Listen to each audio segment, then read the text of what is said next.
Welcome back. Robbie here with you. We're going to go over this simple little tracking sheet that we talked about recently about how to track your incoming orders or people that are commenting on your posts or your upcoming live. Like this is like the old one we did before with growing your inventory. So all you need to do is click the link below, and it'll ask you if you want to copy the link over, so you'll be able to have this all by yourself. So we're going to walk through this. It's very simple. You can use this tool and adapt it to whoever you want and use it to your own. This is something that we used at the beginning in our early stages.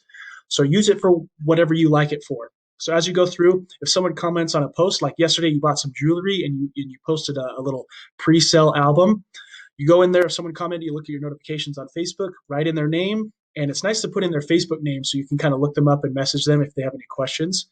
And what right here, I hit a couple comments, a column, sorry, a couple columns.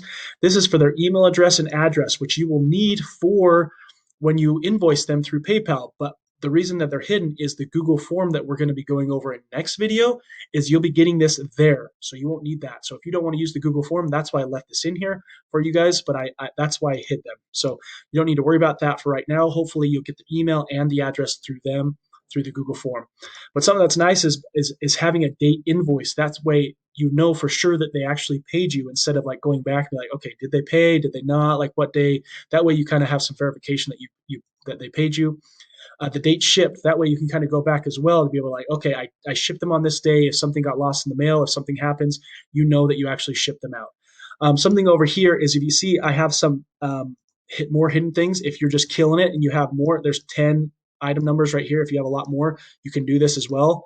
So you can open that up and kind of hide some more. But what's nice about this is I have a cool little formula right here that if you have item numbers attached to your products, you can kind of come in here and say, okay, um, identification number for this product that this person claimed was 101. I'm going to say this person claimed 103 and 107.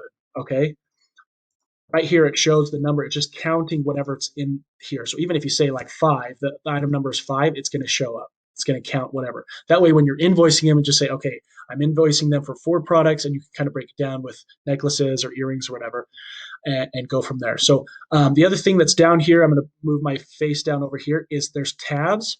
So what you want to do is you could put this for a week. You could put this for a party. You could put this forever you want. Just like, okay, this is the week of, the 7th of March, and we're going to do all the sales and anything that's coming through on the week of March. And then next time, I'm going to create a whole nother sheet, and just all I need to do is just push this little button right here, right click. I'm going to copy. Sorry, I'm used to the commands. Copy. I'm going to come over here, and I'm going to right click again, paste, and it should come in, and everything should come in the same. That way, you just say, okay, this is the 3rd, this is the next week, whatever, how you want to do that. So again, this is a really cool, easy tool that you can use to be able to track your orders and anybody commenting to be able to invoice them correctly and track it for your own history and your own record as well. So hope that helps. And in the next video, we'll be able to go over the Google Forms. And remember, love your life.